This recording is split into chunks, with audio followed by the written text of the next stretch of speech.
तर विजय शिवतारे यांच्यावर रुबी रुग्णालयात उपचार सुरू आहेत। यावेळेस मंत्री दीपक केसरकर यांनी विजय शिवतारे यांची भेट घेतली आहे। विजय शिवतारेंची समजूत काढण्याचा दीपक केसरकरांनी प्रयत्न केल्याची माहिती सुद्धा समोर येते आहे। बारामती लोकसभा निवडणूक लढण्यावर विजय शिवतारे हे ठाम आहेत आणि या संदर्भातच दीपक केसरकरांनी विजय शिवतारे यांची समजूत काढल्याची माहिती समोर येते आहे।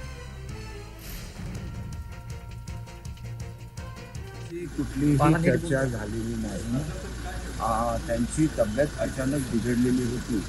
कालच ते मुख्यमंत्री महोदयांना भेटले होते, चांगली चर्चा झाली होती आणि अचानक तब्येत बिघडल्यानंतर साहजिकच मुख्यमंत्री महोदयांना त्यांची काळजी होती आणि त्याच्यामुळे आज कुठेतरी खूप कामं होती, कारण उद्यापासून कदाचित आचारसंहिता सुरू होणार। ती कामं सगळी बाजूला ठेवली तातडीने त्यांनी मला आणि आदरणीय खासदार साहेबांना इथे पाठवलं। याचं कारण त्यांच्या तब्येतीची असलेली काळजी हे आहे। तर रोहन कदम यांनी घेतलेला आढावा पाहूयात। माजी मंत्री विजय शिवतारे यांनी बारामतीतून लोकसभा अपक्ष लढवण्याची घोषणा केली आणि महायुतीसमोरचं टेन्शन जे आहे ते वाढवलेलं पाहायला मिळत आहे। परंतु तत्पूर्वी याच रुबी हॉस्पिटलमध्ये जे आहेत ते सध्या विजय शिवतारे जे आहेत ते ॲडमिट झाल्याची माहिती मिळते आणि काही वेळापूर्वी मंत्री दीपक केसरकर जे आहेत ते याच ठिकाणी येऊन विजय शिवतारे यांची सदिच्छा भेट देखील घेतलेली आहे पाहायला मिळते।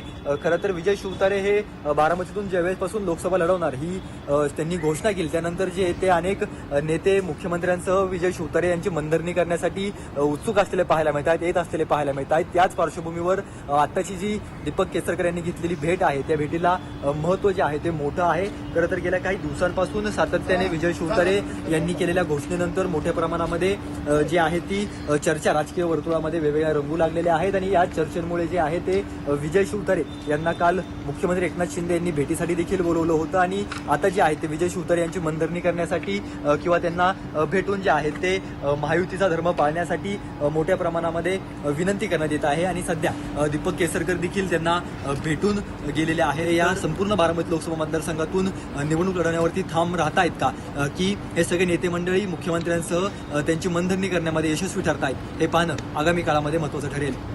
रोहन कदम, जय महाराष्ट्र न्यूज, पुणे।